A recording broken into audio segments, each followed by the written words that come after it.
샬롬 출애굽기 강의 128번째 우리 찬송가 394장 찬양함으로 시작하겠습니다. 두 번입니다.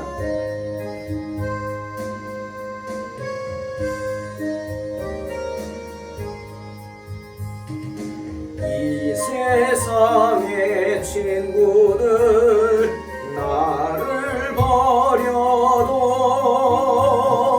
나를 사랑하는 이 예수뿐일세. 예수 내 친구 날 버리지 않네. 온 천지는 변해도 날 버리지 않네. 검은 구름 덮이고 광풍이 일어도 예수 나의 힘 되니 겁낼 것 없네. 예수 내 친구 날 버리지 않네. 온 천지는 변해도 날 버리지 않네. 괴로운 일 당해도 낙심 말아라. 영원하신 주는요 나를 붙드네.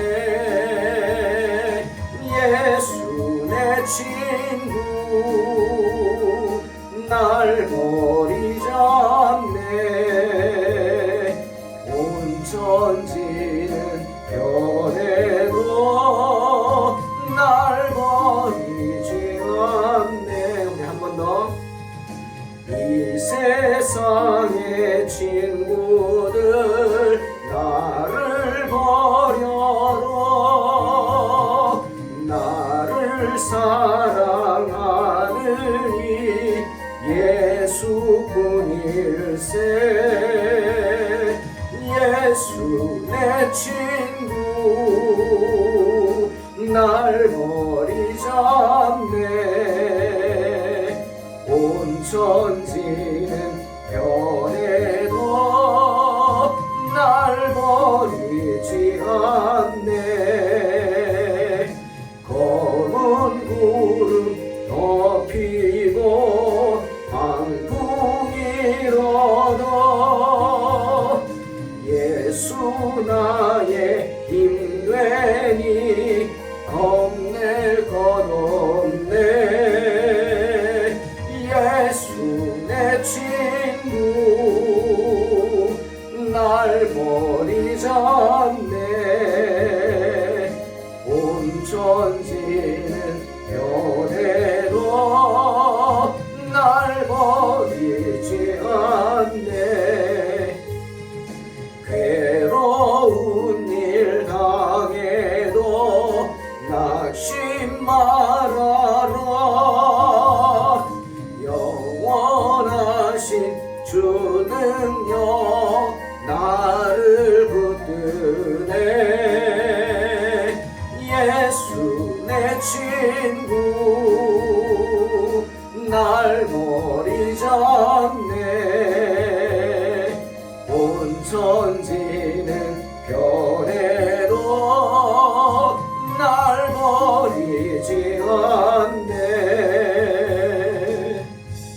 아멘. 있습니다. 출애굽기 36장 1절로 7절 봉독합니다. 부살렐과 오홀리압과 및 마음이 지혜로운 사람 곧 여호와께서 지혜와 총명을 부으사 성소에 쓸 모든 일을 할 줄 알게 하신 자들은 모두 여호와께서 명령하신 대로 할 것이니라.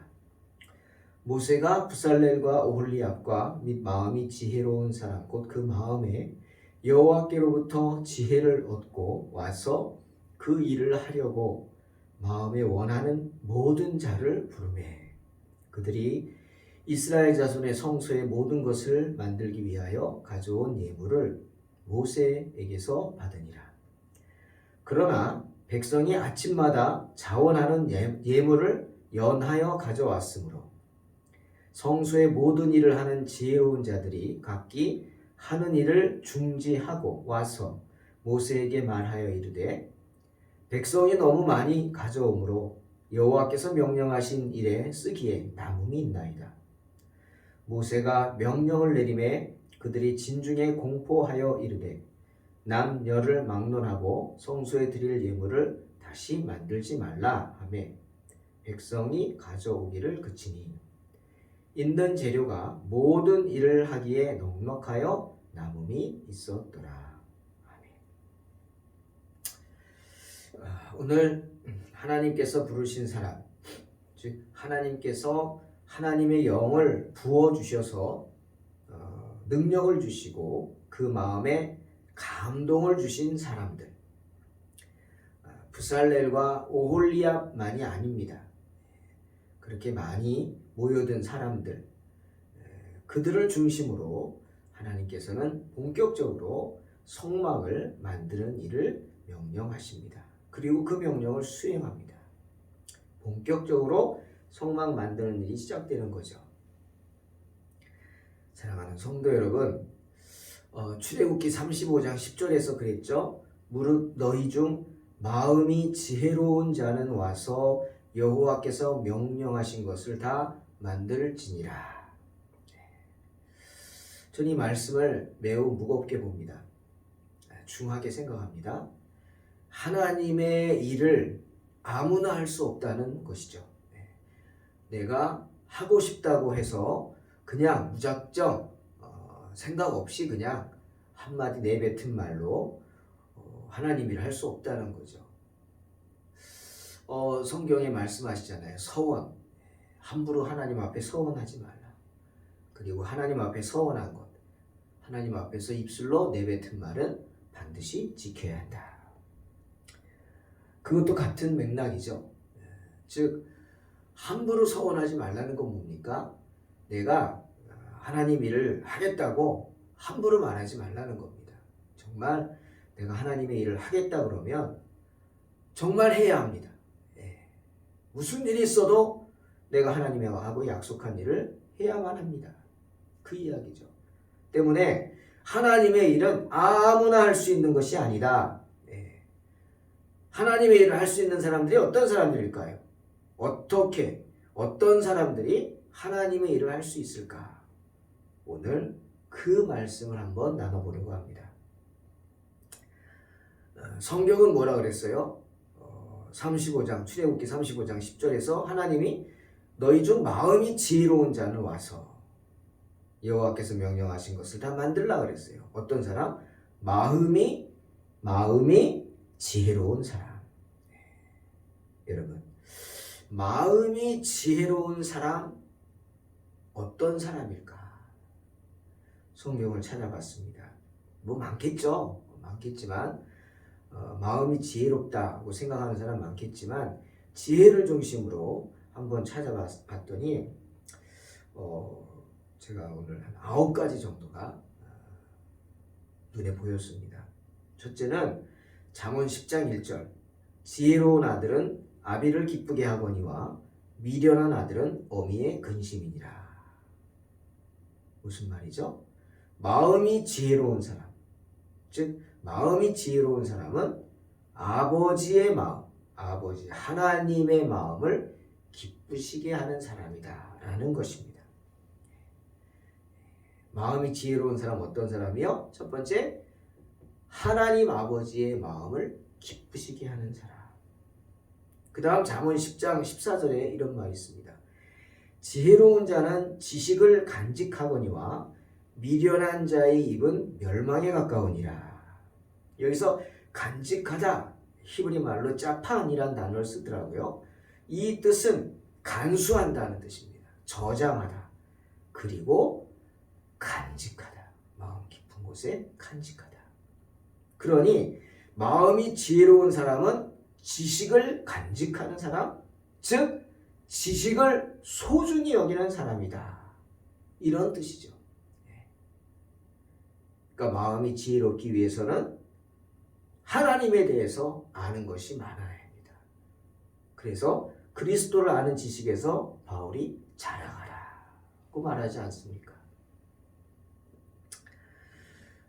또 세 번째로 잠언 13장 1절에서 지혜로운 아들은 아비의 훈계를 들으나 거만한 자는 꾸지람을 즐겨 듣지 아니하느니라 말씀하시죠. 그러니 지혜로운, 마음이 지혜로운 사람이란 어떤 사람? 아비의 훈계를 듣는 사람. 즉 자신을 향한 쓴소리를 들을 줄 아는 사람입니다. 다른 사람들이 자신을 향해서 하는 말들, 그것을 고깝게 생각하지 않고 그런 평가들을 듣고 생각하고 맞는 이야기는 언제나 새겨들으면서 반성할 줄 아는 사람이 지혜로운 사람이다. 그리고 네 번째로 잠언 14장 16절에 지혜로운 자는 두려워하여 악을 떠나나 어리석은 자는 방자하여 스스로 믿느니라. 무슨 뜻이에요? 어리석은 자는 어떤 자? 멋대로 날뛰는 사람입니다. 자기 멋대로 날뛰는 사람이 어리석은 자죠. 우리 그런 말도 있잖아요. 안하무인이다. 그 무슨 뜻이에요? 앞에 사람이 있는 거 무시한다는 거예요. 다른 사람은 무시하는 거예요. 멋대로 그냥 날뛰는 거예요. 자기가 하고 싶은 대로. 참 방자하죠? 하지만 마음이 지혜로운 사람은 어때요? 조심스레 두려워하여 악을 떠난다. 조심스레 악을 피할 줄 아는 사람이다. 즉 악한 자는 가까이 하지도 않죠. 복 있는 사람은 어떤 사람? 시편 1편에 악인의 꾀를 멀리하는 사람. 악한 자를 피할 줄 아는 사람이 지혜로운, 마음이 지혜로운 사람. 그리고 다섯 번째, 잠언 15장 24절에 이런 말씀이 있습니다. 지각 있는 사람은, 지혜 있는 사람은 위로 뻗은 생명의 길을 걸어 내리막길에 있는 지옥을 벗어난다. 공동번역에 나온 해석입니다. 주님도 요한복음 6장 63절에서 말씀하셨죠. 살리는 것은 영이니 육은 무익하니라. 내가 너희에게 이른 말은 영이요 생명이다. 같은 말씀이죠. 마음이 지혜로운 사람은 어떤 사람? 언제나 죽음의 길이 아닌 생명의 길로 걸어가는 사람이죠. 그 생명의 길이 뭐냐? 죽일 생각을 하는 것이 아니라 거꾸로 살릴 생각을 하는 사람. 무엇이든지 살릴 생각을 하는 겁니다. 엎어버릴 생각을 하는 게 아니라 살릴 생각을 하는 거예요. 살리는 게 뭐예요? 영이다. 내가 너희에게 준 것은 영이요 생명이다. 그러니까 하나님의 사람은 무엇이든지 살리려고 해야 돼요. 여러분 그 트러블 메이커, 우리 그 뜨거운 감자라는 말이 있잖아요. 그거 아시죠? 뜨거운 감자가 왜 이게 좋은 말이에요? 아닙니다. 이게 트러블 메이커라는 뜻입니다. 우리 게르 그런 거죠. 닭갈비 맛있지만 게르 그런 겁니다. 조심해야죠. 잘못 먹으면 뼈가 목에 걸리면 죽습니다. 뜨거운 감자는 그거예요. 뜨거운 감자를 입에 넣었어요. 우와! 뜨거워서 뱉어야 되는데 이거 먹는 것을 뱉을 수도 없고 그렇다고 뜨거운 거 삼킬 수도 없고 이 어떻게 할지를 몰라서 쩔쩔매는 그런 사람이라는 거죠. 그러니까 트러블 메이커죠. 그 사람만 오면 시끄러워요. 그 사람만 오면 문제가 생겨요. 피스 메이커가 아니죠. 그 뜨거운 감자죠. 마음이 지혜로운 사람은 그런 사람이 아니다. 그렇게 판을 엎으려고 그러고 그냥 모든 걸 없애버리려고 그러고 뒤집으려고 그러고 그게 아니라 그렇게 죽음의 길이 아닌 생명의 길, 죽일 생각하는 게 아니라 살릴 생각을 하는 사람이다. 여섯 번째, 잠언 16장 23절 지혜로운 자의 마음은 그의 입을 슬기롭게 하고 또 그의 입술에 지식을 더하느니라. 지혜로운 사람이란 어떤 사람이라고요? 그의 입을 슬기롭게 한다. 즉 어질게 말하는 사람입니다. 너그럽게 말하는 사람. 참 어렵죠? 하지만 말 한마디에 천냥빚을 천냥 빚을 갚는다. 예. 천냥 빚을 갚는다. 빚을. 발음이 말 한마디에 천냥 빚을 갚는다. 그렇게 어질게 너그럽게 말하는 사람, 선하게 좋게 말하는 사람. 그래서 듣는 사람들로 하여금 격려가 되고 지식이 더하게 하는 사람이다. 그리고 7번째로 잠언 20장 26절 지혜로운 왕은 악인들을 키질하며 타작하는 바퀴를 그들을 위해 굴리느니라. 참 재미있는 말이죠. 예. 마음이 지혜로운 사람은 악인들을 키질한대요. 이게 무슨 소리예요? 악인들을 키질한다? 악인을 알아야 키질하죠. 그러니 선과 악을 구분할 줄 아는 사람이다. 이런 뜻이겠죠. 악인들을 키질하려면 선인을 키질하면 안 되잖아요. 그러니까 악인을 키질하려면 내가 선과 악을 판단할 수 있어야죠. 지혜로운 사람은, 마음이 지혜로운 사람은 그렇다. 그래서 나쁜 사람을 갈라 세울 줄 아는 사람이다. 세번역은 그렇게 했더라고요. 참 맞는 표현이에요. 나쁜 사람을 갈라 세워요. 갈라내 그냥. 마치 양과 염소를 갈라서게 하는 것처럼, 구분하는 것처럼, 곡식과 가라지를 구분하는 것이 같이 그런 사람이 마음이 지혜로운 사람이다. 그 다음 8번째 잠언 28장 7절 율법을 지키는 자는 지혜로운 아들이요 음식을 탐하는 자와 사귀는 자는 아비를 욕되게 하는 자니라. 이 말씀을 공동번역은 이렇게 해석합니다. 슬기로운 아들은 하나님의 법을 지키고 건달들과 어울리는 자는 아비에게 욕을 돌린다. 참 금방 와닿죠? 즉 마음이 지혜로운 사람은 어떤 사람? 악한 자들하고 나쁜 사람들하고 어울리지 않는 사람이에요. 그렇죠. 선과 악을 구분할 줄 아니까 좋은 사람인지 나쁜 사람인지 딱 보면 아는 거죠. 그래서 나쁜 사람들이라면 그들과 말도 섞지 않고 어울리지도 않아요. 차도 안 마시죠. 밥을 어떻게 먹습니까? 그리고 선한 사람들과 함께 어울리는 사람. 이게 마음이 지혜로운 사람. 그리고 9번째, 제가 제일 마음에 와닿는 말씀입니다. 잠언 11장 30절. 의인의 열매는 생명나무라. 지혜로운 자는 사람을 얻느니라. 아멘. 맞습니다. 마음이 지혜로운 사람은 어떤 사람이냐? 사람을 얻는 사람입니다. 어떤 사람이 사람을 얻어요? 좋은 사람이 사람을 얻죠. 나를 해코지 하는 사람은 사람 얻을 수 없어요. 이기적인 사람에게는 사람이 없죠. 언제나 베푸는 사람. 언제나 내 입장에서 나를 이해해주는 사람. 그렇게 지혜롭게 행동하는 사람. 그런 사람 곁에 사람들이 있습니다. 그러니 마음이 지혜로운 사람은 사람을 얻는 사람. 참 와닿지 않습니까? 자신만을 생각하는 이기적인 삶을 살지 않고 언제나 다른 사람들을 생각해 줄 줄 아는 그런 사람. 때문에 주님이 사도행전 20장 35절에서 우리에게 뭐라 그랬어요? 너희는 이렇게 살라. 어떻게? 수고하여 약한 사람들을 도우면서 살라. 그리고 주는 것이 받는 것보다 복이 있다.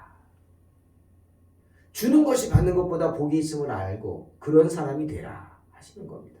그렇게 선을 행하며 베풀고 나누며 살라. 그래야 사람을 얻게 됩니다.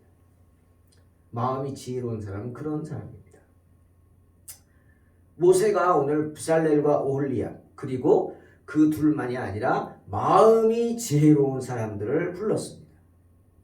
그들은 여호와께로부터 지혜를 얻고 마음의 감동을 받아 자원하고자 하는 마음으로 모여들었습니다. 성막 만드는 일에 부름을 받았습니다. 사람들이 많이 모여들었어요. 그런 사람들이, 마음이 지혜로운 사람들이.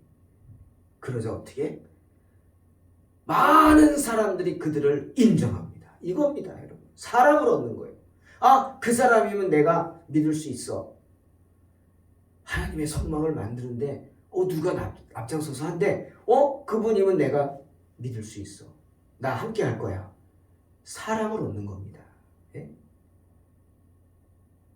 제대로 살지 않고 이기적이 살고 나쁜 짓만 하고 그냥 못된 짓만 하던 사람이 내가 하겠어. 내가 앞장설 테니까 나를 도우시오 하면 돕겠습니까? 안 돕죠. 큰일 났다. 큰일 났다. 큰일 났다.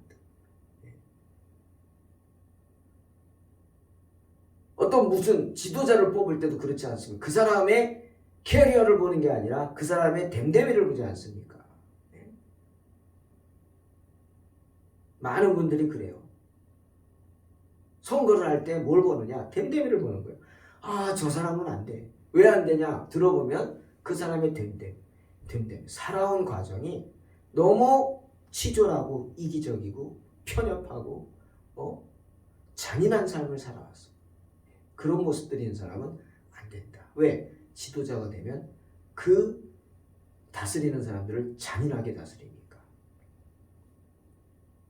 때문에 마음이 지혜로운 사람은 잠언 11장 30절에 의인의 열매는 생명나무라 지혜로운 자는 사람을 얻는다. 이 말씀대로 사람을 얻어야 돼. 근데 지금 하나님이 불러 모은 분들이 다들 인정하는 사람들이 있어요. 그래. 그런 사람이 하나님 일을 해야 돼. 이렇게 인정받는 거죠. 그래서 많은 사람들이 모여들었고 그분들을 돕겠다고 나섰고 다들 예물을 가지고 오기 시작했다. 성소에 하나님의 성막을 만드는 일에 필요한 것들 다들 자기들이 자원해서 시키지도 않았는데 예물을 만들어서 가지고 오기 시작했습니다. 아침마다 성경 보세요. 자원하여 아침마다 계속해서 성막에 필요한 물건들을 백성들이 가지고 오기 시작했어요. 믿으니까, 인정하니까. 그래 어떻게 되었겠습니까? 예물들이 차고도 넘칩니다. 한 10개면 되는데 100개가 모여듭니다. 그러자 성소에서 일하던 이 지혜로운 사람들이 자기 일을 다 멈추고 한꺼번에 모세에게 몰려와서 얘기합니다. 큰일 났습니다. 백성들이 너무 많이 가져와서 여호와께서 명령하신 일을 하기에 쓰기에도 남음이 있습니다. 여러분 그 모습을 한번 상상해 보십시오. 가슴이 설레지 않습니까? 저는 막 가슴이 설레요. 설교 준비하면서. 첫째는 일꾼들의 그 정직함에 가슴이 설렙니다. 감동이 됩니다. 성막을 세우는데 필요한 재료가 너무나 많이 쌓이자 그냥 일을 멈추고 하나같이 모세에게 달려가서 이거 더 이상 안 됩니다. 더 이상 예물이 오면 안 됩니다. 너무 많습니다. 필요하지 않습니다. 더 이상. 그 정직한 모습. 세상 사람들 같으면 죄송합니다. 받쳐진 물건이 많으면 하나둘씩 빼돌리겠죠. 차복합니다. 자기 주머니로 들어갑니다. 그런데 그렇게 세상 사람들처럼 하지 않고 정직한 모습으로 이거 너무 많다고 그만 갖고 오게 하시라고 라고 하는 그들의 모습이 정말 많은 사람들을 감동시키고 그들의 인정받을 만한 사람을 얻을 만한 사람들이 아닙니까? 마음이 지혜로운 사람의 모습이 이런 모습입니다. 그 다음 또 하나는 가슴이 설렌 거는 차고도 넘쳤다는 거. 하나님을 향한 헌신이 차고도 넘쳤어요. 백성들의 그 헌신이 차고도 넘쳤어요. 여러분 누가 강요했습니까? 너 며칠까지 갖고 와. 애굽 사람들처럼 이스라엘 백성들 부려먹으면서 오늘 중으로 몇 개 만들어. 이렇습니까? 그거 아닙니다. 전혀 강요가 아닙니다. 그렇다고 10개 갖고 오면 얼마 줄게. 대가입니까? 아닙니다. 기복신앙도 아닙니다. 그것은 온전히 하나님의 사랑에 감동이 돼서 다들 자원하는 마음으로 드리는 헌신이었습니다. 그런데 그런 헌신이 차고도 넘쳤다는 겁니다. 어느 정도냐? 결국 일하던 사람들이 쫓아와가지고 이거 너무 많다고 빨리 스톱시키라고 갖고 오지 말라고 얘기하라고. 그래서 모세가 더 이상 예물 가져오지 말라 명령을 내릴 때까지 차고도 넘쳤어요. 사랑하는 성도 여러분, 저는 오늘 하나님의 비밀을 한 가지 말합니다. 이것은 하나님께 헌신한 자들이, 헌신하는 분들이 깊이 새겨야 할 하나님의 비밀입니다. 민수기 11장을 보니까 이스라엘 백성들이 불평하고 원망합니다. 왜? 고기가 먹고 싶다. 왜 우리를 애굽에서 끌고 왔느냐? 거기 있을 때는 그래도 고기라도 먹었다. 근데 왜 여기까지 끌고 와서 고기도 못 먹게 하느냐? 맞나? 아이고 그거 아주 진절이 난다. 그것만 먹어서 기력이 없다.